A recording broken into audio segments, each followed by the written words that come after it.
लाल किताब के विराट सूत्र जो पल भर में आपकी किस्मत बदल दें। हम आपके आंखों के सामने वे सूत्र स्पष्ट करेंगे, वे सूत्र जो बड़े बड़े शिक्षण संस्थानों में आपको नहीं मिल सकते। पल भर में जीवन में खुशियों को भर देने वाला सूत्र। और यह भी बताएंगे कि लाल किताब कितना विराट है,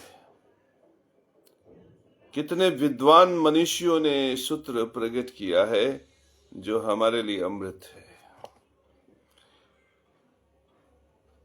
हम यदि छोटे से प्रवचन में लाल किताब के सारे सूत्र भर देते तो सारे जगत का कल्याण हो जाता, लेकिन अफसोस हम बोलेंगे 100-500 शब्द बोलेंगे, उसमें चंद सूत्र ही आते हैं, लेकिन वो चंद सूत्र मैं जो बताने जा रहा हूं वो इतना जबरदस्त होगा।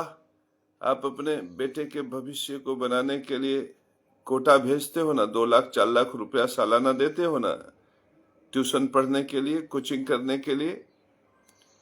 तुम IAS OAS बनने के लिए प्रार्थना करते हो ना परमात्मा से।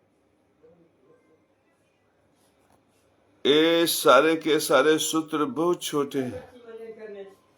20 साल परिश्रम करने पर जो नहीं मिल सकता, लाल किताब के सूत्र से वो तत्क्षण मिल सकता है। और ऐसे ही विराट सूत्रों को मैं प्रकट करूंगा जिसे जानकर आप विद्वान हो जाएंगे। आइए अब हम शुरू करते हैं, भूमिका नहीं बनाएंगे ज्यादा। वैसे तो मैं दृष्टि संबंध के विषय में पहले भी बता चुका हूं, लेकिन आज उतना ही बताऊंगा, क्योंकि जब मैं लाइन से हटूंगा तो जिसमें घुसूंगा उसी में रह जाऊंगा।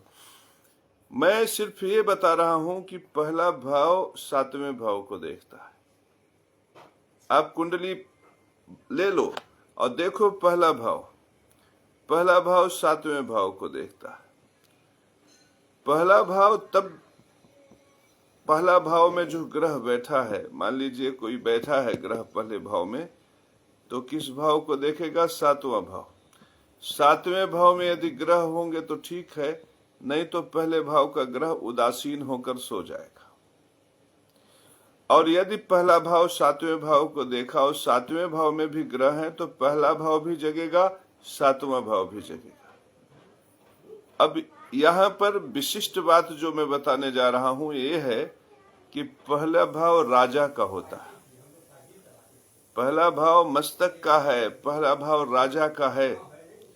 तो पहले भाव में जो ग्रह बैठेगा वो राजा की तरह व्यवहार करेगा, तो राजा की मर्जी चलेगी। तो पहले भाव में गुरु बैठा है, अगर गुरु राजा की तरह व्यवहार करेगा तो व्यक्ति ज्ञान के क्षेत्र में, विद्या के क्षेत्र में, बुद्धि के क्षेत्र में, अध्यात्म दर्शन के क्षेत्र में, शिक्षा के क्षेत्र में अपार सफलता प्राप्त करेगा। लेक्चरर बनेगा, प्रोफेसर बनेगा, साइंटिस्ट बनेगा। एक छोटा सूत्र है, आसानी से समझ में आ जाता। पहले भाव में गुरु बैठा है, 7वें भाव में कोई बैठा है, तो महत्वपूर्ण क्या है? महत्वपूर्ण यह है कि पहला भाव में यदि ग्रह जो बैठता है वो राजा होता है तो 7वें भाव में वो उसका वजीर बैठता है। वजीर माने मंत्री बैठता है। तो पहला भाव का जो राजा होता है वो मंत्री से पूछ कर कामें करता है। 7वां भाव यहाँ पे महत्वपूर्ण इसलिए है क्योंकि 7वां भाव रोजी का है, रोजगार का है, काम का है, धंधे का है, स्त्री का है, दाम्पत्य सुख का है। तो ये जीवन में सबसे बड़ा साझेदार है। आपके जीवन का सबसे बड़ा साझेदार कौन होता है? पत्नी। सबसे बड़ा साझेदार कौन है? रोजगार, काम धंधा। तो अब उस रोजगार, उस काम धंधे में मंत्री कौन होगा? जो 7वें भाव में बैठा ग्रह होगा। तो यहां पर 2 बातें हमारे समझ में आ गई कि पहले भाव का ग्रह राजा, दूसरे भाव का ग्रह, वो 7वें भाव का ग्रह मंत्री। पहला भाव 7वें भाव को दृष्ट करता है तो अपना असर 7वें में मिला लेता है, तो 100% मिलाता है। तो पहला भाव और 7वां भाव मिलके काम करते हैं। अब विशिष्टता को समझने के लिए आइए हम एक सूत्र और बताते हैं कि लाल किताब कहता है कि 8वां भाव जन्म कुंडली की आंखें हैं, आंखें। तो राजा जो है वो अपनी आंख से देखेगा ना, आंख से देखेगा। तो 7वें में वजीर, 7वें में बैठा वजीर लगन में बैठे राजा का मित्र भी हो सकता है, शत्रु भी हो सकता, लेकिन 8वां भाव आंख का है। तो ऐसी स्थिति में लग्न में बैठा जो राजा है वो 8वें के आंख से 7वें भाव को देखेगा। मेरे परम प्रिय शिष्यों, अगर 8वां भाव में 7वें भाव का मित्र बैठा है तो 8वें भाव का ग्रह 7वें भाव को समर्थन कर सकता है, मित्रवत दृष्टि हो सकती है। अब हम आपको उदाहरण से यही इसी बात को समझाते हैं कि मान लो पहले भाव में गुरु बैठा है, 7वें भाव में शुक्र बैठा है। गुरु ने शुक्र को पूरी दृष्टि से देखा, गुरु शुक्र की मिलावट हो गई, 7वें भाव में रोजी रोजगार, काम धंधे, औरत, दाम्पत्य में उन्नति देने की स्थिति में आ गया। लेकिन अब गुरु राजा है, शुक्र मंत्री है, तो शुक्र तो गुरु का शत्रु है ना। लेकिन 8वें भाव में बुध अगर हो, यहीं पे समझो ये सूत्र मिल गया तुमको, 8वें भाव में बुध है तो गुरु राजा जो है वो 8वें भाव की आंखों से देखेगा, माने बुद्ध की आंखों से देखेगा। माने गुरु तो है लेकिन उस पर चश्मा बुद्ध का चढ़ जाएगा, वो बुद्ध की नजरिया से देखेगा। किसको? 7वें भाव को। और जब वो बुद्ध की नजर से 7वें भाव को देखेगा मेरे परम प्रिय शिष्यों, तो बुद्ध तो शुक्र का मित्र है ना, बुद्ध शुक्र का मित्र है। ऐसी स्थिति में गुरु और शुक्र दोनों मित्र हो जाएंगे मेरे परम प्रिय शिष्यों। फिर रोजी रोजगार में शुक्र भी सहयोग करेगा, बुद्ध भी और गुरु भी सहयोग करेगा। तो ऐसा व्यक्ति शुक्र के क्षेत्र में, बुद्ध के क्षेत्र में, गुरु के क्षेत्र में इतनी सफलता अर्जित करेगा कि देखते ही देखते विराट हो जाएगा, देखते ही देखते धनवान हो जाएगा, अरबपति हो जाएगा। एक और सूत्र मैं तुमको बताऊं कि 9वां स्थान 8वां स्थान का दूसरा है, 8वां स्थान पूर्वजों का है। तो लग्न से दूसरा क्या होता है? हमारा घर होता है ना। तो पूर्वजों का स्थान 8वें भाव में है, तो 8वें से दूसरा 9वां होने के नाते 9वां भाव पूर्वजों का घर है। पूर्वजों का घर माने हमारे बाबा का घर, हमारे दादा का घर, परदादा का घर, ये 9वां भाव है। तो जो हमें जमीन मिलता है, जायदाद मिलता है पूर्वजों से, वो पूर्वजों के घर से मिलता है। तो ये भाग्य को दर्शाता है मेरे परम प्रिय शिष्यों। तो हमारे धन के लिए धन भाग्य से मिलता है, धन कर्म से मिलता है, धन रोजी से मिलता है मेरे परम प्रिय शिष्य। तो दूसरा भाव जो धन का है उसका संबंध 9वें से भी है, 10वें से भी है। कहते हैं 9वें भाव से भाग्य की लहरें उठती हैं और दूसरे भाव के पहाड़ से टकराकर चौथे भाव में वर्षा करती। चौथा भाव सुख का है, सुख की खेती का है मेरे परम प्रिय शिष्य। तो अब 9वें भाव से भाग्य की लहरें उठती हैं, इसका मतलब क्या हुआ? 9वां भाव हमारे किसका है? पूर्वजों के घर का है, दादा का है, बाबा का है, परदादा का। तो दादा, बाबा, परदादा के घर से हमें ढरकौआ हार मिल सकता है, सोना चांदी गहना गुड़िया मिल सकता है, और जमीन जायदाद मिल सकता है, सोना चांदी मिल सकता है। तो अगर 9वां भाव से भाग्य की लहरें उठ रही हैं तो 9वां भाव का धन क्या है? दादा का धन, परदादा का धन। और 10वां भाव क्या है? 10वां भाव कर्म का है। जो नौकरी आप बैठ के करते हैं, एक स्थान से करते हैं, जो आप नौकरी सरकारी करते हो, सब 10वां भाव से देखा जाता। ये शनि का घर है, 10वां राज्य देने वाला है। राज्य का मतलब, रोजी का मतलब रोज कमाओ खाओ, राज्य का मतलब रोजी का सीमांकन हो। जैसे मैं किसी मंदिर में बैठकर 4 पैसा कमाऊं तो रोजी रोजगार है, लेकिन अपना ही मंदिर बनवा लूं तो मेरी सीमाएं हो गई। राज्य की सीमा होती है, रोजी की सीमा नहीं होती। रोजी राज्य के अंदर लोग रोजी कमाते। अगर हमारा 50 बीघा खेत है तो हमारे पास राज्य है, लेकिन उसमें सैकड़ों मजदूर काम कर रहे हैं, उनका रोजगार है मेरे परम शिष्य। तो 10वें स्थान में हम राज्य सुनिश्चित करते हैं, तो 10वां स्थान पिता का भी है। पिता के मेहनत से मिला, पिता के समर्थन से मिला, अपने कर्म से मिला। 10वां स्थान कर्म का है, अपने नौकरी से मिला, राज्य से मिला। तो जो 9 से मिलता है, वो जो 10 से मिलता है, वो सब के सब धन बढ़ा देते। लेकिन 9 के ग्रह दूसरे के शत्रु होते हैं। 8 और 6 का संबंध होता, तो जो भाग्य का धन होता है, वो भाग्य का धन मिल तो जाता है, लेकिन भाग्य को नष्ट करके मिलता है। मेरे परम शिष्यों, जैसे भाग्य से तुम्हें 5 लाख रुपया मिल गया, 5 लाख मिल गया, अब तुम उसका धर्म करो, धर्मात्मा की तरह उपयोग करो, तब तो ठीक है। नहीं तो धर्म में था, तुम्हारे भाग्य में था, तुमने ले लिया, अब तुम्हें भाग्य से नहीं मिलेगा। लेकिन राज्य का जो धन होता है, वो धन को सहायता भी करता है, धन के लिए नींव का काम करता है, धन के लिए जमीन का काम करता है मेरे परम शिष्यों। अब स्थिति को समझने के लिए मैं तुम्हें अपनी कुंडली का उदाहरण देता हूं, क्योंकि मुझे अपनी कुंडली ज्यादा सहूलियत से याद है। और एक कुंडली का जो उदाहरण मैं अपना दूंगा ना, इतना विशिष्ट होगा कि अगर ब्रह्मांड में भी कोई ज्योतिषाचार्य होगा तो हमारी इस ज्योतिष विद्या के प्रवचन को देख लेगा, उसी दिन से वो प्रकांड ज्योतिषाचार्य हो जाएगा, वो जीडी वशिष्ठ को फेल कर देगा। मेरे परम शिष्यों, केवल एक प्रवचन में वो सूत्र दूंगा कि तुम ज्योतिषियों में प्रकांड ज्योतिषाचार्य हो जाओगे। अब पहले कुंडली में कोई ग्रह हो तो राजा, तब तो कोई बात ही नहीं है, हम सुनिश्चित कर लिए कि राजा वही है। लेकिन अगर पहली कुंडली में कोई ग्रह नहीं है, तो इस शरीर को संचालित करने वाला कौन है? गुरु, ज्ञान से संचालित करने वाला। शनि कौन है? मजदूर है, मेहनत से संचालित करने वाला। मेरे परम शिष्यों, मंगल शरीर का स्वामी, पराक्रम। शरीर को 3 ही लोग संचालित कर सकते हैं, या तो ज्ञान, या तो परिश्रम, या तो पराक्रम।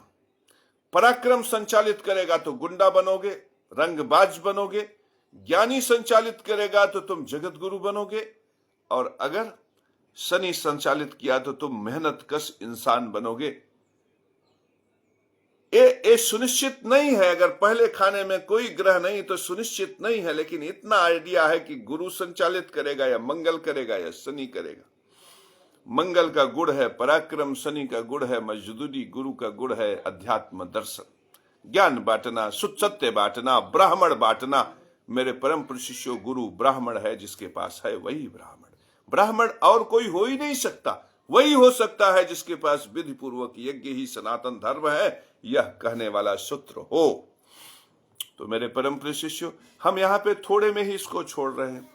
अगर आपके पहले खाने में गुरु बैठा है या कोई ग्रह बैठा है तो राजा है, माने आपको राजा ढूंढना नहीं। लेकिन मान लो अगर नहीं बैठा है तो इसका मतलब राजा छुपा हुआ है कहीं, जो तुम्हारी नजर में नहीं।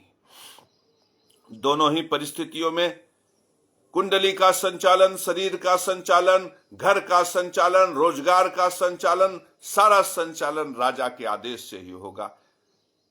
तो अब हम राजा आदेश का अनुपालन कौन करेगा? मंत्री करेगा। अब 7वें घर को हम निहारेंगे, 7वें घर में कोई ग्रह है कि नहीं। अब 7वें घर में अगर कोई ग्रह बैठा हुआ है तो उसी की प्रकृति व्यक्ति की जिंदगी बन जाएगी।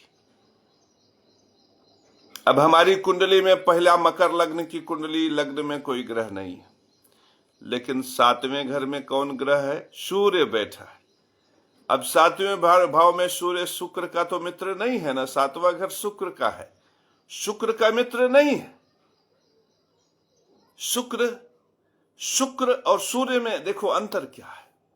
शुक्र बीज है और सूर्य बोध है।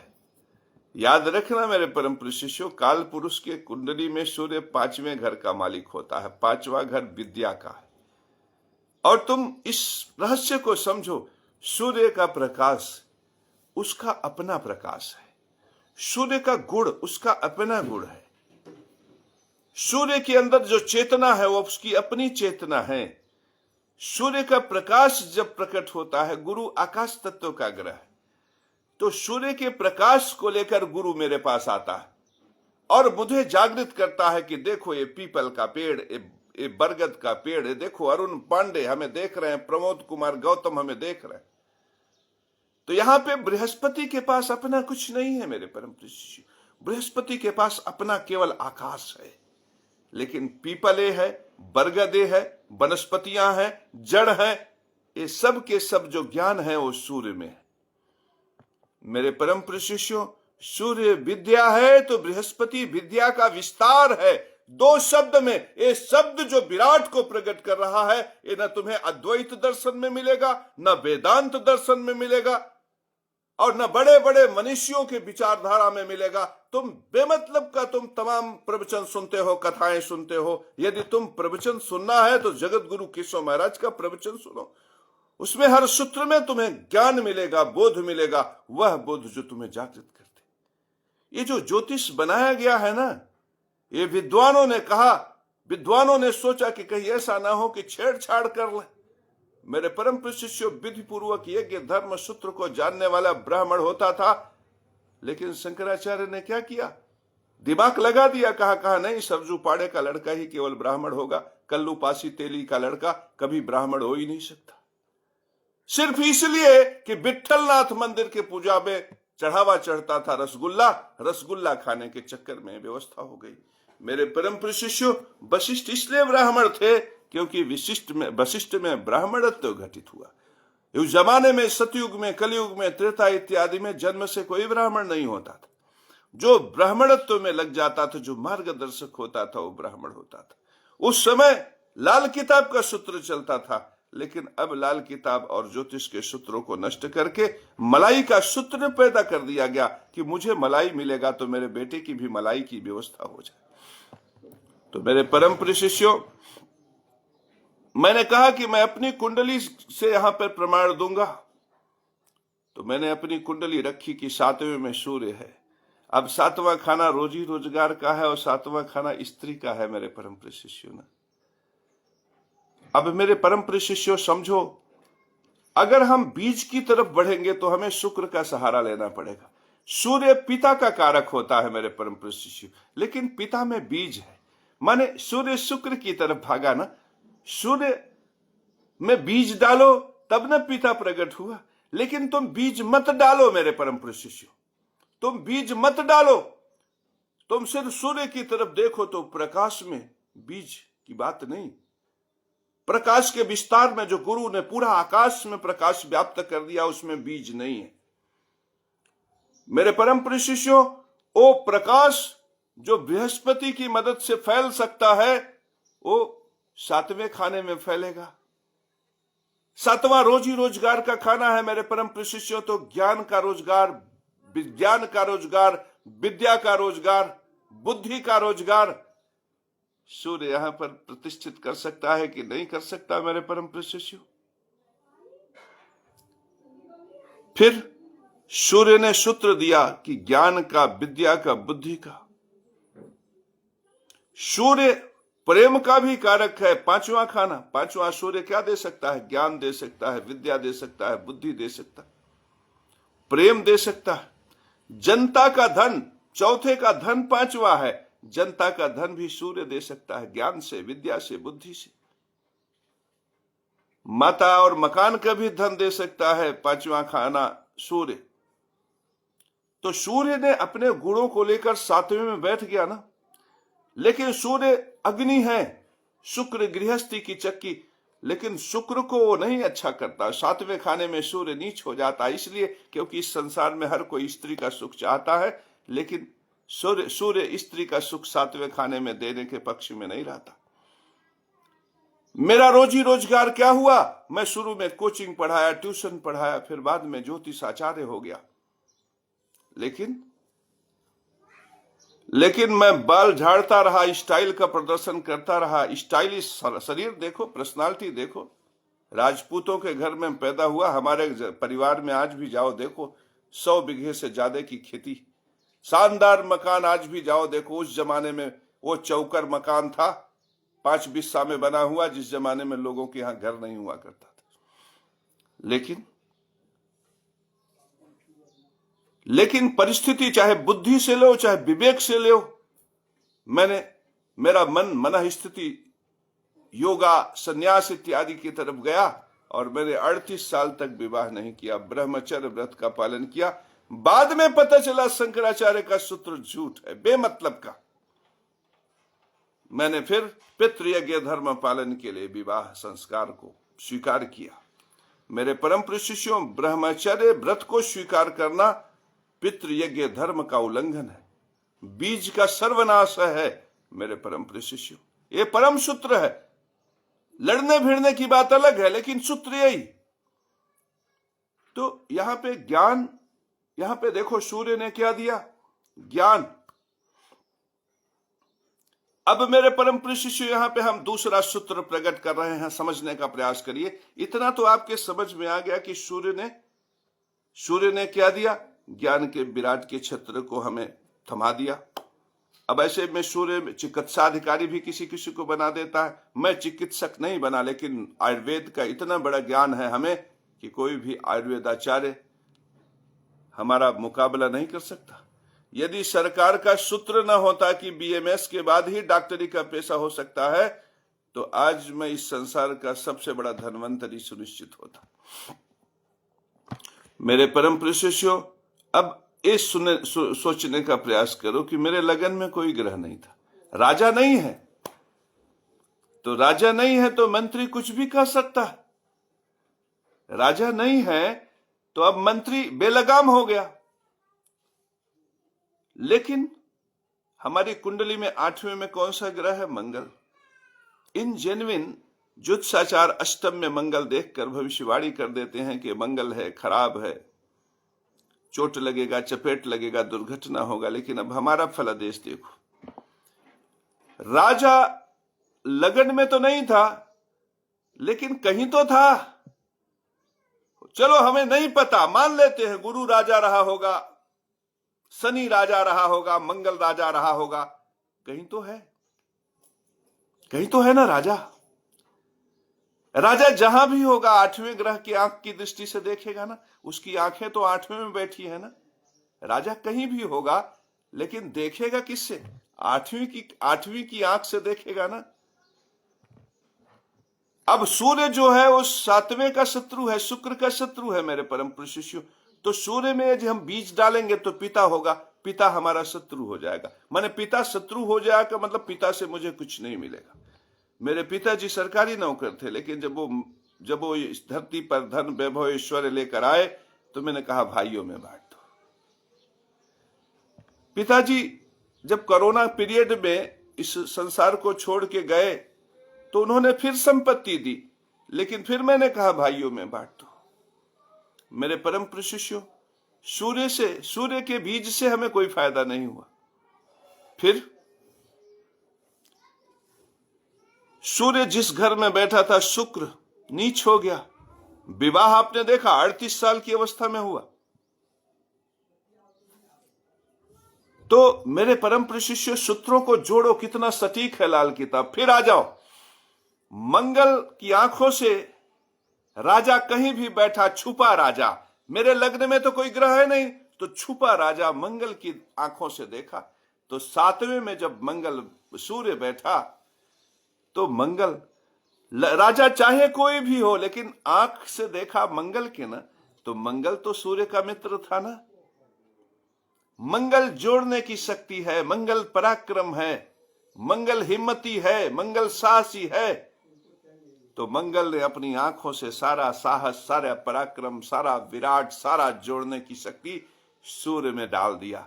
अब सूर्य नहीं रहा, अब सूर्य तेजस्वी सूर्य हो गया हमारा। मंगल का विराट जोड़ने की शक्ति उस सूर्य में प्रकट हुआ। मैंने रोजी रोजगार शुरू किया, कोचिंग शुरू किया, हजारों लड़कों को जोड़ दिया, 10,000 से ज्यादा लड़कों को पढ़ाकर देश के कोने कोने में फैला दिया। आज उन्हीं लड़कों में कितने आईएएस, कितने पीसीएस, कितने शिक्षा अधिकारी, कितने बेसिक शिक्षा अधिकारी। अगर मैं उन सबको जोड़कर एक श्रृंखला मात्र तैयार कर दूं तो भीख मांगने से मुझे लाखों नहीं करोड़ों मिल सकते, लेकिन मैं भिखमंगा बाबा नहीं हूं। क्यों?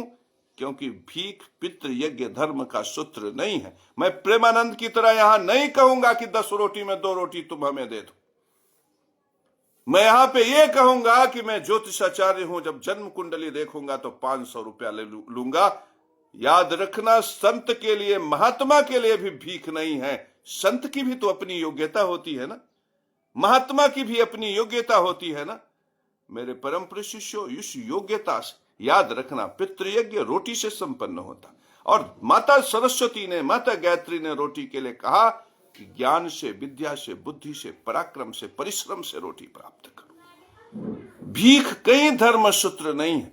लेकिन जो भिखमंगे हैं वो कहते हैं प्राचीन काल में जो गुरुकुल में बच्चे पढ़ते थे वो भीख मांगते थे। नहीं, वो भीख नहीं मांगते थे।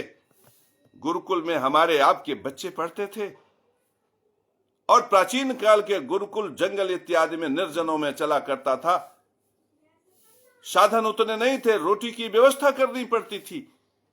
तो जिन परिवार के बच्चे पढ़ा करते थे वही वहां पे सुरक्षा की व्यवस्था करते थे, वही वहां पे रोटी की व्यवस्था करते थे। तो गुरुकुल के जो बालक होते थे, गुरु के आदेश मानकर उन्हीं नगरों में जाते थे जिन नगरों के वो बालक रहा करते थे। तो सब लोग चाहते थे कि बेटे पढ़े, हमारा देश का भविष्य पढ़ा लिखा हो, योग्य हो। आज की तरह नहीं कि एमबीबीएस करो तो 2 करोड़ रुपया दो। उस समय समदर्शिता का सूत्र था। हर कोई हर किसी से नफरत नहीं करता था। जो वैश्य, जो ब्राह्मण संस्कार से युक्त थे, वे सब के सब, उस समय ब्राह्मण वो हुआ करता था जो ज्ञानी था। उस समय वैश्य लोग उसको कह देते थे जो व्यवसायी हुआ करते थे।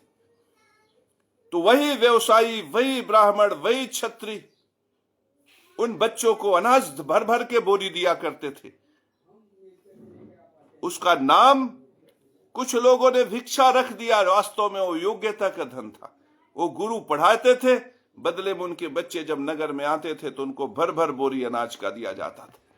और वही अनाज, वही चावल, वही दाल की बलि देकर वे लड़की अपने शिक्षण कार्य को पूर्ण करते थे। मेरे परम शिष्यों, ये परम सत्य है। तुम अपने अंतर चेतना में जाकर पूछो तो यही उत्तर मिलेगा। ये परम सत्य है कि वे बच्चे भीख नहीं मांगते थे, क्योंकि भीख सनातन धर्म का सूत्र था ही नहीं। कभी भी भीख सनातन धर्म का सूत्र नहीं था। तो मेरे परम प्रिय शिष्यों, मैंने क्या कहा कि मेरी कुंडली में, जैसे आपको तो यहां 2 सूत्र मिला ना, लगन में कोई ग्रह है तो ठीक है, वो राजा है, नहीं भी है तो राजा कहीं छुपा होगा। तो 8वीं की आंख से देखा 7वें को, तो 8वें में तो मंगल था, 7वें में सूर्य था। भले वो सूर्य का घर नहीं था, शुक्र का घर था। शुक्र के घर में सूर्य नीच हो जाता है, लेकिन यहां तो मंगल की आंखों से देखा गया ना। तो मंगल और सूर्य तो मित्र थे ना, तो मित्रवत। अगर हमारे शरीर का राजा शनि था तो भी वो मंगल की आंख से देखा। शनि सूर्य दुश्मन रहे होंगे, लेकिन शनि ने जब मंगल का चश्मा अपनी आंख में रख कर सूर्य को देखा तो मंगल की नजरिया में तो सूर्य शुभ हो गया ना। अगर गुरु हमारे देह का मालिक रहा, राजा रहा, तो भी तो मंगल के चश्मे से देखा। अगर बुद्ध राजा रहा होगा तो भी तो मंगल के चश्मे से देखा। तो जब मंगल के चश्मे से, 8वें का ग्रह आंख है, चश्मा है, वो उसने मंगल की आंख, जो भी ग्रह 7वें को देखा उसने मंगल की आंख लगा ली। तो मंगल की आंख में तो सूर्य भगवान है, परमात्मा है, और मंगल है जोड़ने की शक्ति। अब रोजी रोजगार में मैंने जोड़ दिया लड़कों का।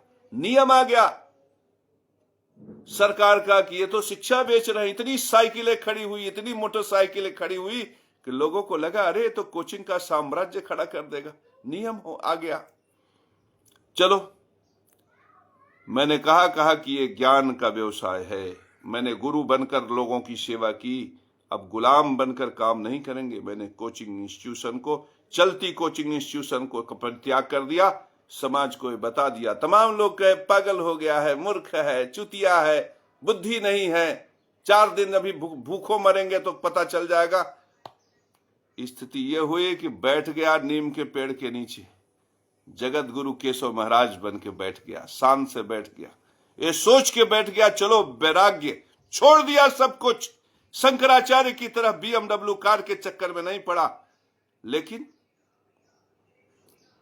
लेकिन महत्वपूर्ण क्या घटित हुआ, इसको समझने के लिए ये समझो कि कोई भी ग्रह, कोई भी भाव में यदि कोई ग्रह बैठा हो तो किसका घर है, ये महत्वपूर्ण है। तो हमारा सूर्य किसके घर में बैठा था? शुक्र के घर में। और इस सूर्य को ऑलरेडी मंगल की सहायता मिल चुकी थी। समझो बहुत बड़ा सूत्र है। तो शुक्र का घर हमारे कुंडली में 2 होता है। शुक्र का घर हमारी कुंडली में 2 होता है। तो अगर कोई ग्रह शुक्र के घर में बैठेगा तो पहली सहायता वो अपने घर से लेगा। अगर कोई मंगल के घर में बैठा तो मंगल के ग्रह घर से सहायता लेता। तो घर भी जान लो, पहला घर 8वां घर मंगल का है, दूसरा घर 7वां घर शुक्र का है, 9वां घर 12वां घर गुरु का है, 5वां घर सूर्य का है, तीसरा और 6ठा घर बुध का है। मेरे परम प्रिय शिष्यों, जिस घर का मेष राशि से शुरू होता, मेष, वृष, मिथुन, कर्क, सिंह, कन्या, तुला, वृश्चिक, धनु, मकर, कुंभ, मीन, तो 12 राशियों में राशि का जो स्वामी होता है वही उस घर का मालिक होता है। और लाल किताब में भाव में, लगन में अंक नहीं बदलता, मेष राशि से ही गिना जाता है। जो काल पुरुष की कुंडली होती है वही व्यक्ति की कुंडली मानी जाती है। और आपके ओरिजिनल कुंडली में जो ग्रह जिस स्थान पे होते हैं उस स्थान पे रख दिए जाते हैं। अब मेरे परम प्रिय शिष्य समझो कि जब सूर्य शुक्र के घर में बैठा है तो अपने ही शुक्र के घर से सहायता लेगा ना, क्योंकि हम जिस घर में बैठेंगे उसी घर से सहायता लेंगे, दूसरे घर में नहीं जाएंगे। तो शुक्र का घर दूसरा घर है। अब दूसरे घर में अगर सूर्य का मित्र बैठा होगा तो बम बम हो जाएगा, एकदम छप्पर फाड़ के हो जाएगा। और अगर शत्रु बैठा होगा तो यहीं पे बात रुकेगी, जिंदगी में कठिनाइयां आएंगी। तो अब हम अपनी ही कुंडली लिए, अब दूसरे घर में क्या बैठा है? गुरु बैठा है। सूर्य प्रकाश है, गुरु आकाश है।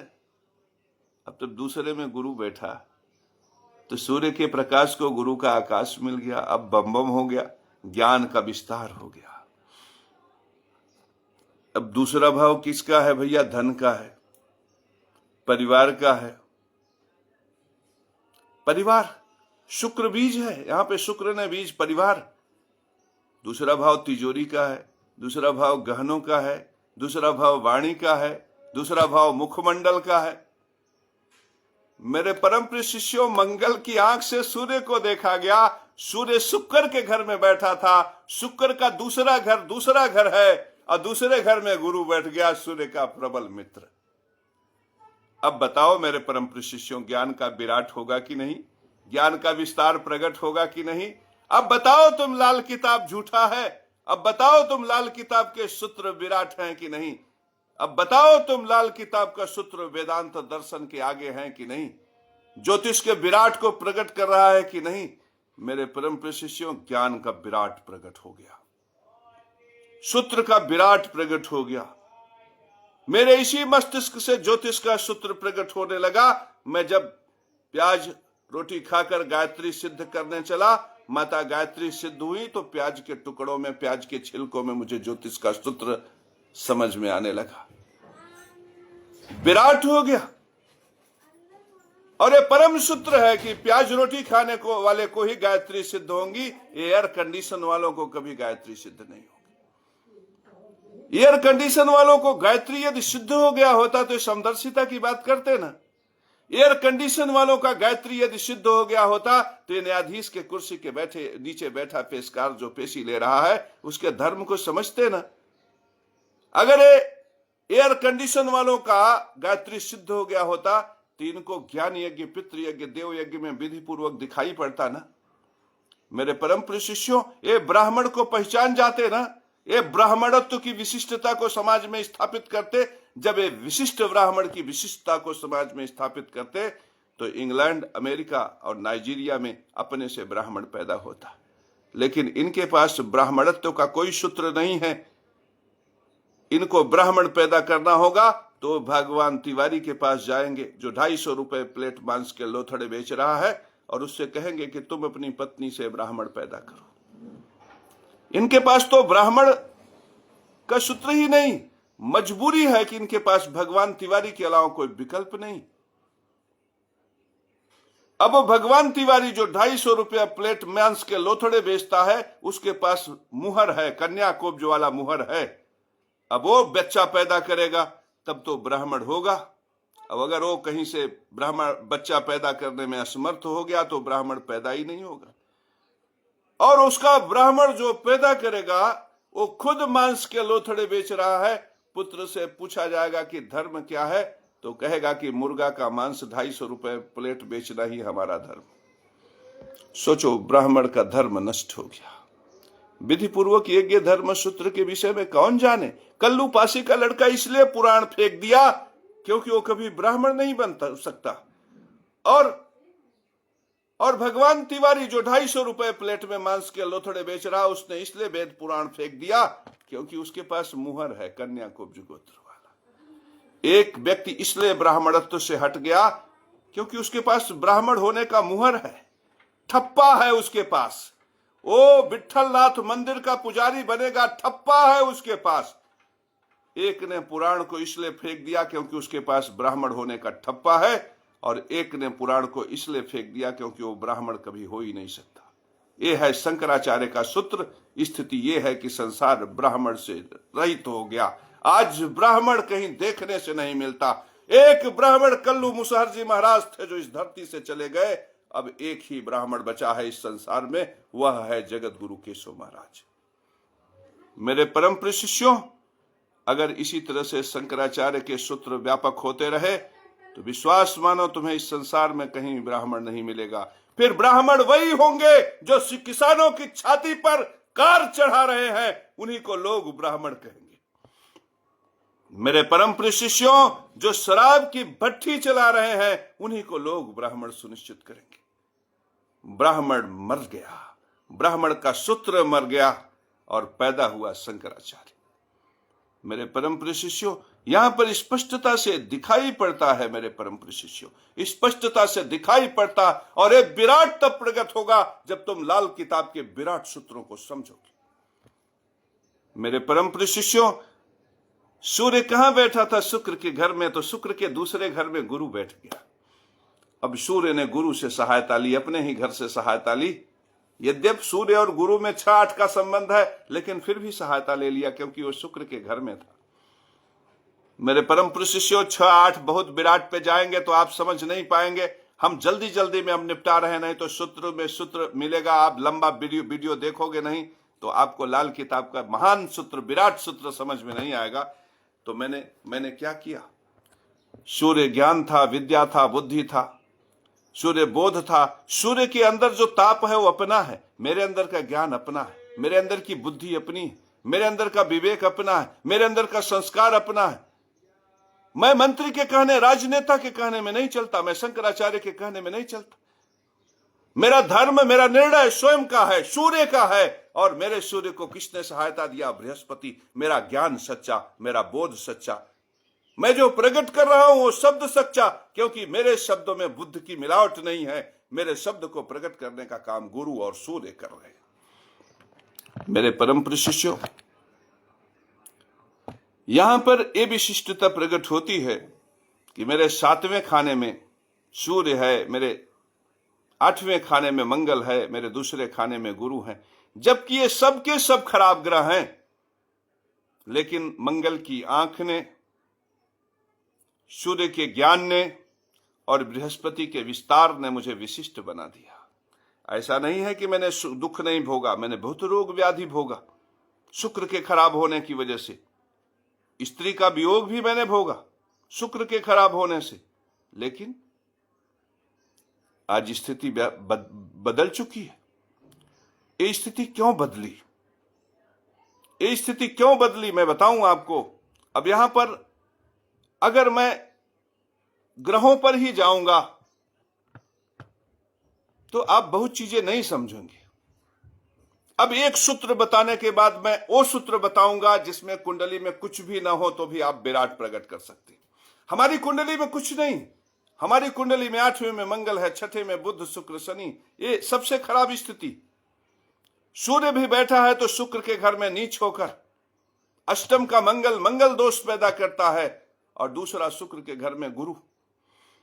कोई बहुत विशिष्ट नहीं। अगर सीधे हमारी कुंडली ले जाकर किसी ज्योतिषाचार्य को दिखाओगे तो कहेगा बनाई कर्जा होगा, बनाई रोग होगा, व्याधि होगी। लेकिन कुंडली को समझो, लाल किताब की दृष्टि से तुम्हें समझ में आएगा चीजों को। अब आओ हम एक और बात बताते हैं तुमको। अब गुरु किसके घर में बैठा है? शुक्र के घर में। अब सारी जिम्मेदारी सूर्य ने किसको दे दी? गुरु ने दे दी, क्योंकि गुरु विस्तार करेगा, गुरु फैलाएगा। मैंने तो बोल दिया। अब तो ये जो आप लोग सुन रहे हो, आप सुनिश्चित करोगे ना कि आपको कुंडली हमसे दिखानी है कि नहीं दिखानी? आप सुनिश्चित करोगे ना। ये तो संध्या भारद्वाज को सुनिश्चित कर रहा है ना कि वो मंदिर निर्माण में सहयोग करेंगे कि नहीं करेंगे। मेरे परम प्रिय शिष्यों, ये समझो, गुरु ने विराट प्रकट कर दिया है। दिल्ली, कनाडा, अमेरिका तक जाएगा। अगर हमारा गुरु अच्छा है तो हमारे संवाद को, हमारे स्पीच को कोई रोक नहीं पाएगा। तो मेरे परम प्रिय शिष्यों, यहां पे सूर्य ने गुरु का विराट ले लिया, आकाश ले लिया। सूरज का प्रकाश चमका रोजगार पर, और उसने गुरु के आकाश को लेकर धन पर स्थिति क्या पैदा कर दिया? रोजगार ऐसा कर दिया कि ज्ञान ही रोजगार बन गया। सूर्य का विराट ऐसा पड़ा कि कड़ कड़ में धन भर गया, परिवार भी धनी हो गया, सारे खजाने भर गए, बैंक भर गया, नोटों की गड्डियां चारों तरफ दिखने लगी। मेरे परम प्रिय शिष्यों, ये गुरु का विराट था। लेकिन गुरु जब बैठा है धन पर तो महत्वपूर्ण हो गया ना। धन हर किसी को चाहिए, परिवार हर किसी को चाहिए। तो गुरु जब धन पर बैठा मेरे परम प्रिय शिष्यों, तो अब गुरु कहां से सहायता लेगा? गुरु भी सबसे पहले अपने घर से सहायता लेगा। गुरु यहां शुक्र के घर में बैठा है, शुक्र के घर की तो सारे सहारे हो गए। जैसे सूर्य 7वें घर में बैठा था तो सूर्य ने कहां से सहायता लिया? 5वें ज्ञान विद्या बुद्धि से लिया ना। तो अब गुरु भी धन पर बैठा है तो गुरु सहारा लेगा ना। गुरु कहां से सहारा लेगा? गुरु दूसरे भाव में पक्के घर का स्वामी है। तो गुरु तो वहीं बैठा है जहां दूसरा भाव है, पक्का घर। और दूसरा भाव मंदिर का भी है। गुरु मंदिर का पुजारी है। गुरु ने हमें मंदिर का पुजारी बना दिया। अब गुरु दूसरे भाव से सहायता लेगा। गुरु 5वें भाव में पक्के घर का स्वामी है। 5वां सूर्य का ज्ञान विद्या बुद्धि प्रेम का घर था। मेरे परम प्रिय शिष्यों, 5वें भाव का स्वामी है गुरु। तो मेरे जीवन में मेरे प्रति प्रेम अनुराग का भाव प्रकट करने वाले आज इस संसार में लाखों हैं, लाखों।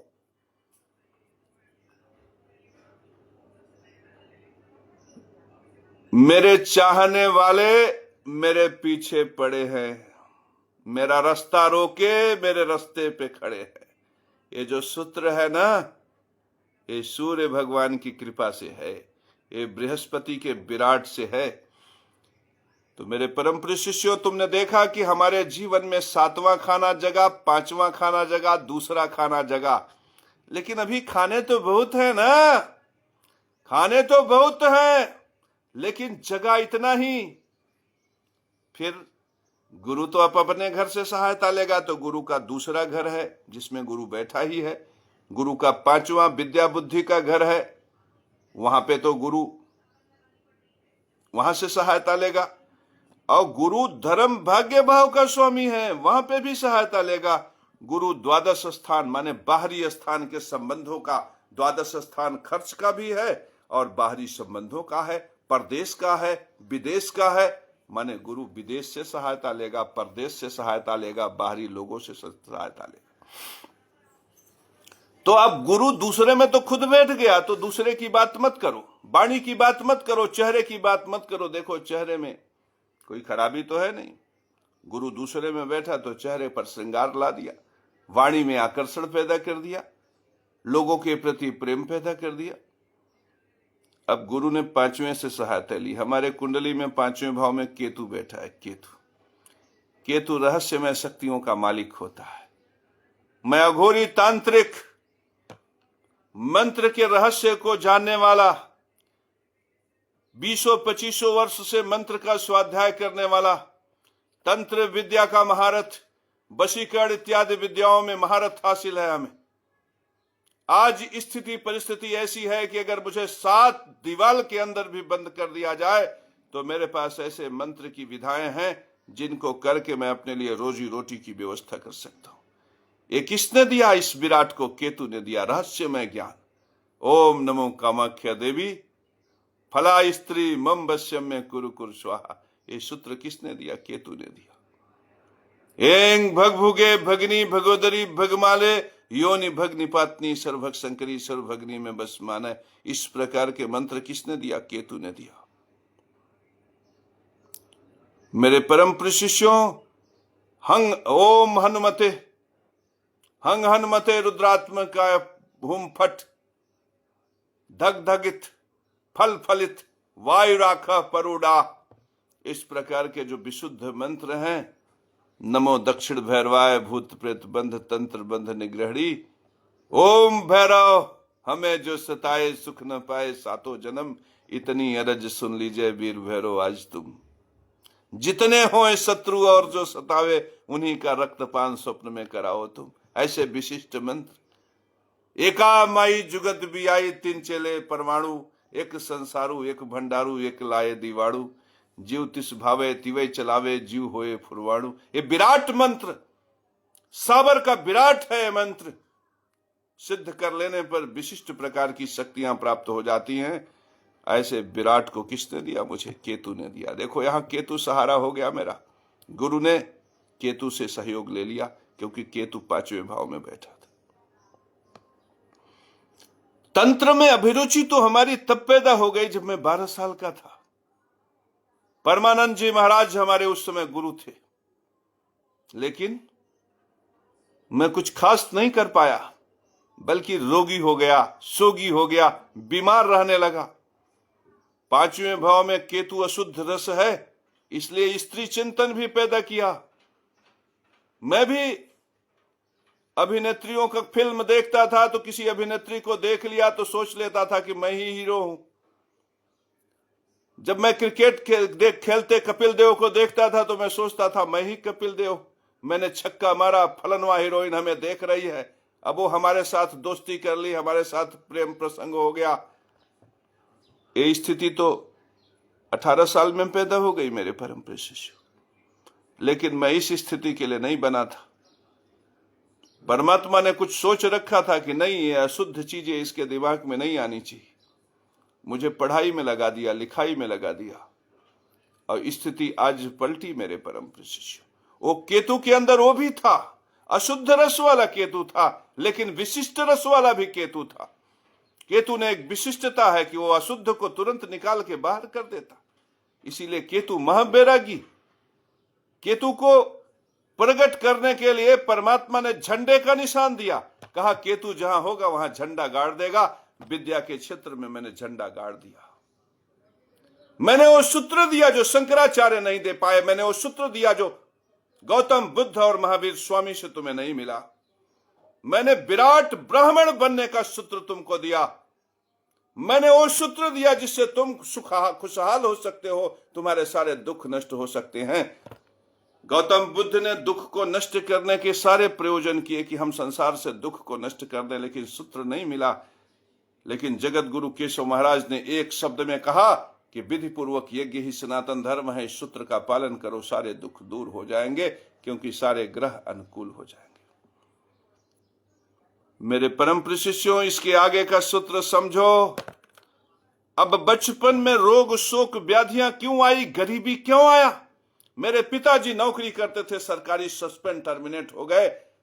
शानदार आदमी थे, 14 बीघा जमीन थी, लेकिन खेती करने नहीं जाते थे। कहते थे मैं इतने बड़े घर का हूं, मैं खेती करने नहीं जाऊंगा। स्थिति ये होती थी कि खेत किसी किसी साल पड़ती रह जाती थी। मेरे परम प्रिय शिष्यों, 14 बीघा जमीन यदि कायदे से खेती की जाती तो भी हम लोगों को गरीबी का मुंह देखना न पड़ता, लेकिन पिताजी ने खेती कायदे से नहीं की। लेकिन एक अच्छाई थी उनमें। उन परिस्थितियों में कुछ लोगों ने कहा कि 1-2 बीघे खेत बेच दीजिए, कहे नहीं मेरे पूर्वजों की निशानी है, मैं बेचूंगा नहीं। मेरे बच्चे भूखों मर जाएंगे स्वीकार है, लेकिन मैं बेचूंगा नहीं। ये बड़ी बात, ये विशिष्टता थी उनमें। हम लोग आलू की सब्जी और रोटी खाकर कितने साल गुजारे। गंगा नदी से पानी लाते थे, जब मेरे पटीदारों ने कुएं से पानी लेना बंद करवा दिया। गंगा नदी की तलहटी से 7 साल गंगा नदी का जल पिए हैं, तब ये पवित्र शरीर का निर्माण हुआ है। मेरे परम प्रिय शिष्यों,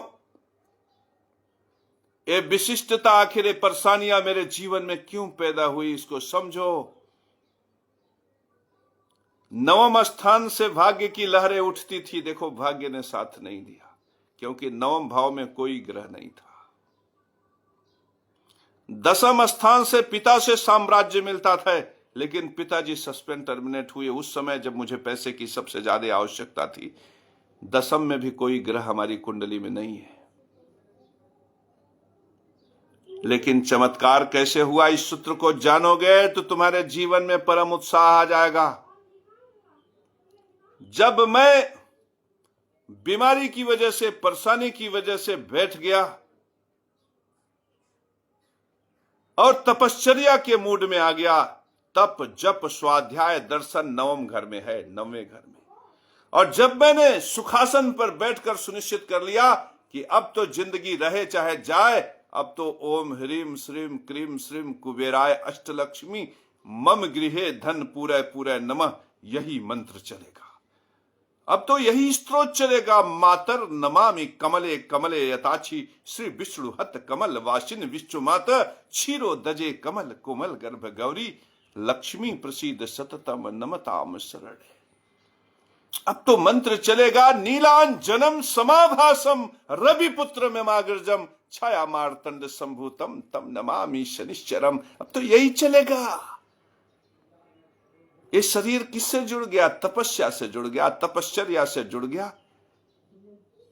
याद रखना, कोई भी भाव यदि सो गया हो ना, तो उससे संबंधित क्रियाकलाप जब होने लगता है तो भाव जग जाता है। मेरे परम प्रिय शिष्यों, जग जाता है। भाग्य जग गया।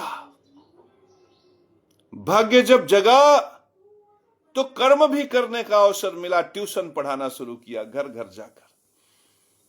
जब ट्यूशन पढ़ाया तो 10वां भाव जग गया, कर्म का मैदान जग गया। मेरे परम प्रिय शिष्यों, तो 9वें से भाग्य की लहरें उठी और कर्म के मैदान से भी जो खेती हुई उसका फसल पैदा हुआ।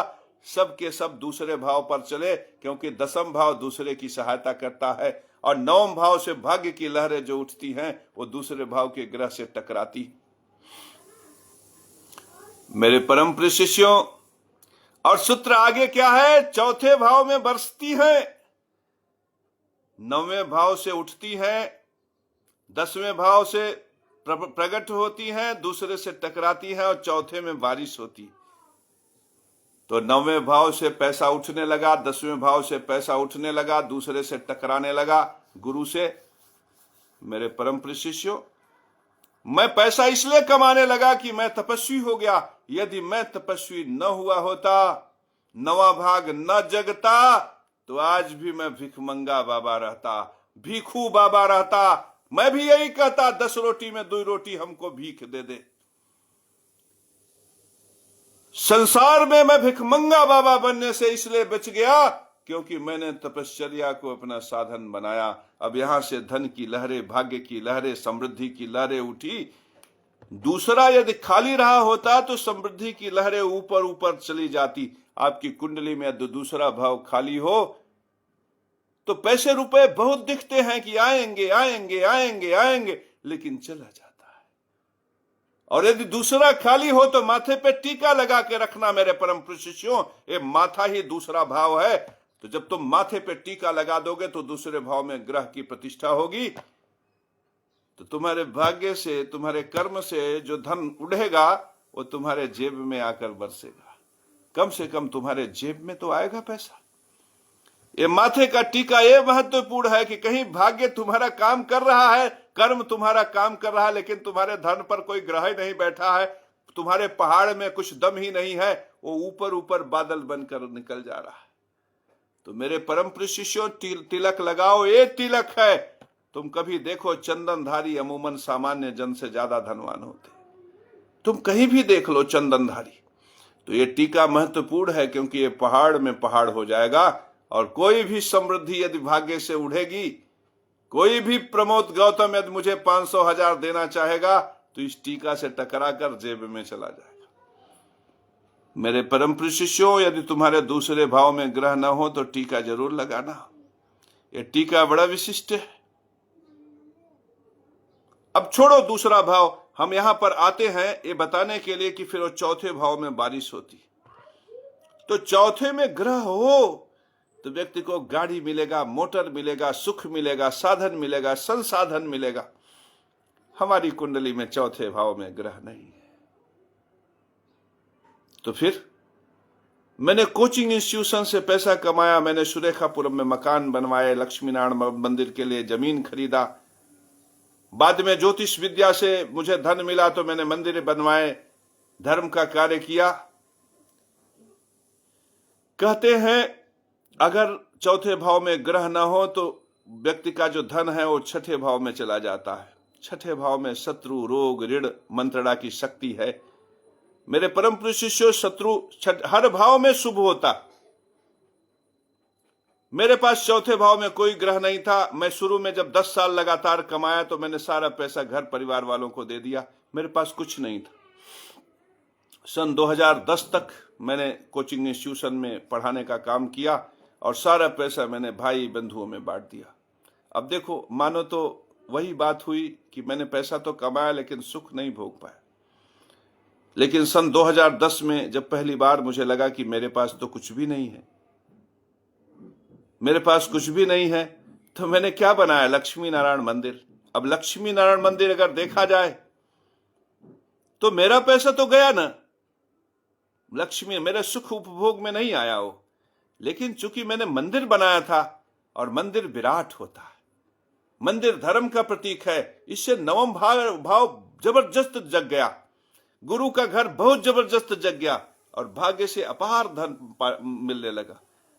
और जब भाग्य से अपार धन मिलने लगा मेरे परम प्रिय शिष्यों, तो मैंने अपने लिए जमीन खरीदा। और जब जमीन खरीदा मेरे परम प्रिय शिष्यों पहली बार 2017 में, तो मेरा चौथा घर जग गया मेरे परम प्रिय शिष्यों। और उसके बाद तो फिर मैंने प्रयागराज में जमीन खरीदा, लखनऊ में जमीन खरीदा, लक्ष्मी नरसिंह मंदिर निर्माण के लिए जमीन खरीदा, लक्ष्मी नरसिंह मंदिर में पार्किंग के लिए जमीन खरीदा, लक्ष्मी नरसिंह मंदिर का निर्माण कराया। चौथा घर भी मेरा जगा।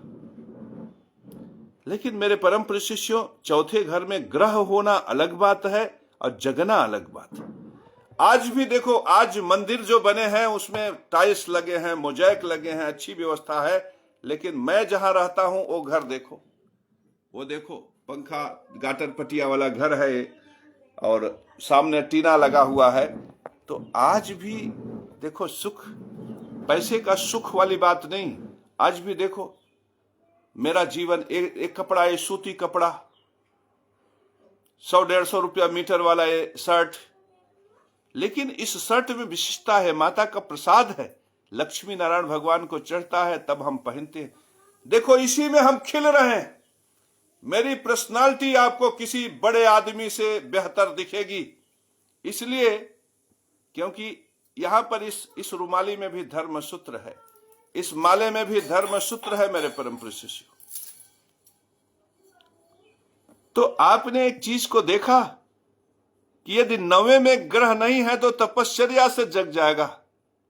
10वें में यदि ग्रह नहीं है तो तुम ट्यूशन पढ़ाना शुरू कर दो, मजदूरी करना शुरू कर दो। 10वां जगेगा तब ना 10वां बढ़ेगा, और जब सोता रहेगा तो कुछ नहीं होगा। तो लाल किताब ने न केवल मैंने आपको लाल किताब के सूत्र बताए, बल्कि अपनी कुंडली का उदाहरण देकर आपको ये बताया कि कैसे ग्रह काम करते हैं। ये बहुत बड़ा, अगर इस प्रवचन को तुम 2, 4, 6 बार पढ़ोगे, सुनोगे, तो तुम्हें भी अपनी कुंडली में सूत्र मिलेगा। मेरे परम प्रिय शिष्यों, तुम ऐसे इसी वाली कुंडली को देखो तो जो ऊपर ग्रह है पहला भाव लग्न है, और यहाँ नीचे वाला 7वां भाव वो सप्तम है, और उसके बगल वाला अष्टम है। तो ये देखना बहुत सरल है। तुम अपनी कुंडली खोलो, ध्यान से देखो, कि देखो आठवें की जो दृष्टि है, आठवां जिस आंख से देख रहा है वो सतवें का मित्र है कि नहीं, सतवें भाव में जो बैठा है वो दूसरे का मित्र है कि नहीं। अब दूसरा भाव पंचवें अर्थात छठे से सहायता लेगा। हमारे में तो बुध गुरु शुक्र तीनों ने गुरु को सहायता दे दिया। मेरे परम प्रिय शिष्यों, आठवां आंखें हैं तो ग्रहवां पैर है। ग्रहवां अगर पैर है तो पैर जहां होगा वहां मेहनत कश होगा ना। हमारा पैर कहाँ है? ग्रहवे में। ग्रहवे में क्या बैठा है? चंद्रमा और राहु। राहु कौन सा ग्रह है? मंत्रणा का ग्रह है। चंद्रमा कौन सा ग्रह है? भावनात्मक राय परामर्श का ग्रह है। देखो हमारी मंत्रणा भी जग गई राय परामर्श। तो सूत्र को सूत्र से मिलाओगे तब ना। लेकिन यही हमारी कुंडली किसी दूसरे को दिखा दो तो क्या कहेगा? वो कहेगा अरे तो छठे में ढेर सारा ग्रह बैठा है तो कर्जा लिया होगा। विश्वास मानो, मेरे पास एक पैसे की कर्ज नहीं। मैंने कार भी खरीदा था तो 8 लाख रुपया पेमेंट करके कार खरीदा। एक पैसा कर्जा नहीं है मेरे परम प्रिय शिष्यों, में कर्जा रखता ही नहीं। मैंने जीवन में कर्ज नहीं देखा। जबकि छठे भाव में 3 ग्रह रहेगा, जो देखेगा वही। छठे का छठा 11 होता है, वहां पे भी राहु और चंद्रमा बैठे, तो बनाई कर्जा होना चाहिए। आप चुपके से मेरी कुंडली ले जाओ और जीडी वशिष्ठ को दिखा दो, कहेंगे बनाई कर्जा। मेरे परम प्रिय शिष्यों, बड़े बड़े ज्योतिषाचार्यों को दिखा दो, वो कहेंगे अरे तो कर्जा वाला है, तो अष्टम में मंगल है, इसका तो गृहस्थी नहीं चलेगी। 7वें में सूर्य बैठा है, औरत भाग जाएगी। ऐसी ऐसी कहानियां बताएंगे। लेकिन मेरे परम प्रिय शिष्यों, कुछ भी सही नहीं। मेरी पत्नी मेहनती भी है, परिश्रमी भी है, रोज मंदिर में झाड़ू लगाती, और इतना बड़ा साम्राज्य है, 3-3 मंदिर हैं, और सबका संचालन वो स्वयं करती है। तो मेरे परम प्रिय शिष्यों, कुंडली का जो मैंने सूत्र बताया वो वास्तव में धर्म सूत्र है। और ये धर्म सूत्र जन्म कुंडली का तुम्हें तब मिलेगा जब तुम धर्म की नजर से कुंडली को देखोगे। मेरे परम प्रिय शिष्यों, यदि अष्टम में सप्तम का मित्र नहीं बैठा है तो 8वां खाना श्मशान का है ना। तुम श्मशान में उन वस्तुओं को स्थापित करो जो सप्तम के ग्रह का मित्र हो। देखो 7वें वाला ग्रह अच्छा काम करने लगेगा। अगर 7वां में कोई ग्रह बैठा है और दूसरे भाव में उसका मित्र नहीं है तो मंदिर में उन ग्रहों की वस्तुओं को अर्पित करो जो 7वें भाव के बैठे ग्रह का मित्र है। देखो तुम्हारे जीवन में चमचम टमटम हो जाएगा। मेरे परम प्रिय शिष्यों, यदि दूसरे भाव में गुरु बैठा है, 5वां 9वां ब्रह्मा खाली है, तो तुम 5वें में 9वें में ब्रह्मे में उन ग्रहों की प्रतिष्ठा करो ना जो उसके मित्र हो। लाल किताब ने सूत्र तो दिया ना, पहले खाने में ग्रह को ले जाने के लिए गले में पहनो, दूसरे खाने में ले जाने के लिए ग्रह को मंदिर में दो, तीसरे में बाजू कलाई या भुजा में धारण करो, चौथे में ले जाने के लिए संबंधित द्रव्य को नदी में प्रवाहित करो, 5वें में ले जाने के लिए 5 वर्ष से 9 वर्ष के बच्चों को भोजन में मिला के खिलाओ कि उस ग्रह की वस्तु, जैसे चंद्रमा पहुंचाना है तो खीर खिलाओ। छठे भाव में किसी भी ग्रह को ले जाने के लिए स्थिर जल में छोड़ो, जैसे तालाब का जल या कुआं का जल। 7वें भाव में किसी भी ग्रह को ले जाने के लिए संबंधित ग्रह की चीजें ले लो, जैसे 7वें में बुध को ले जाना है, केले के पत्ते पे मूंग रख के उसे हरी धागों से लपेटकर उसे जमीन में गाड़ दो। 7वें भाव में ग्रह को ले जाने के लिए उसे जमीन में दबाओ। 8वें भाव में ग्रह को ले जाने के लिए श्मशान क्षेत्र में छोड़ के आओ, या श्मशान में मुर्दे इत्यादि जल रहे हो तो वहां के लोगों की सहायता उन द्रव्यों से करो। 9वें भाव में ग्रह को ले जाने के लिए धर्म स्थान तीर्थ स्थान पर जाकर उन वस्तुओं का दान करो। 10वें स्थान पर ग्रह को ले जाने के लिए पिता के घर में समान वस्तुओं को छोड़ कर आओ, राजा के घर में छोड़ कर आओ, कचहरी कोर्ट इत्यादि परिसर, या फिर वहां पे मत छोड़ो तो कहीं पे अगर जैसे पुल इत्यादि का छाया पड़ रहा हो ऐसी जमीन में छोड़ के आओ। 11वें भाव का कोई उपाय नहीं, और 12वें भाव में ग्रह पहुंचाने के लिए घर के छत पे चीजों को रख के आओ। तो मेरे परम प्रिय शिष्यों, जब तुम्हें सूत्र पता रहेगा तब ना तुम अपने कुंडली के हिसाब से ग्रहों को उस स्थान पर स्थापित करके आओगे, और जैसे ही तुम स्थापित करोगे वैसे तुम्हारे जीवन में बम बम हो जाएगा, हर दम हो जाएगा। तो मैंने कितना विराट, मैंने लगभग पूरा लाल किताब तुम्हें एक प्रवचन में बता दिया। लाल किताब, इस इस वीडियो का नाम मैं रखने जा रहा हूं लाल किताब का संपूर्ण जानकारी। लाल किताब विशेषज्ञ बनने का ये वीडियो है।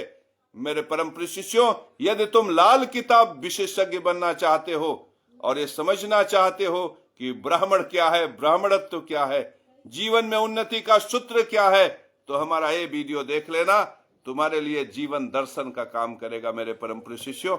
और सभी लोगों से हाथ जोड़कर अनुरोध है कि यदि गुरु दक्षिणा कुछ देना चाहते हो इस विशिष्ट ज्ञान के लिए, तो इतना ही करना कि हमारा ये वीडियो शेयर कर देना मेरे परम प्रिय शिष्यों। खुद भी शेयर करना, बच्चों से शेयर करा देना, हो सके तो 2-4 ग्रुप में शेयर कर देना। मेरे परम प्रिय शिष्यों, ये करोगे तो तुम्हारा ज्ञान चोरी का नहीं होगा, यही ज्ञान फलित हो जाएगा। क्योंकि ज्ञान चुराना नहीं चाहिए, ज्ञान का मूल्य अर्पित करना चाहिए। देखो मेरे परम प्रिय शिष्य, जितने भिखमंगा बाबा हैं वो सब समाज में संस्कार को नष्ट कर रहे हैं ना। समाज में धर्म सूत्र नष्ट होकर स्वयं पतित हो रहे हैं, समाज को भी पतन के मार्ग पर ले जा रहे हैं। इसी तरह से जब तुम विद्या की चोरी करोगे ना, तो तुम भी पतित हो जाओगे और समाज को भी पतन के मार्ग पर ले जाओगे। तो मेरे परम प्रिय शिष्यों, तुम स्वयं उत्थान करो और समाज का भी उत्थान हो, वैष्णव का विस्तार हो, सनातन धर्म का विराट प्रकट हो, ऐसा प्रयास करो मेरे परम प्रिय शिष्यों।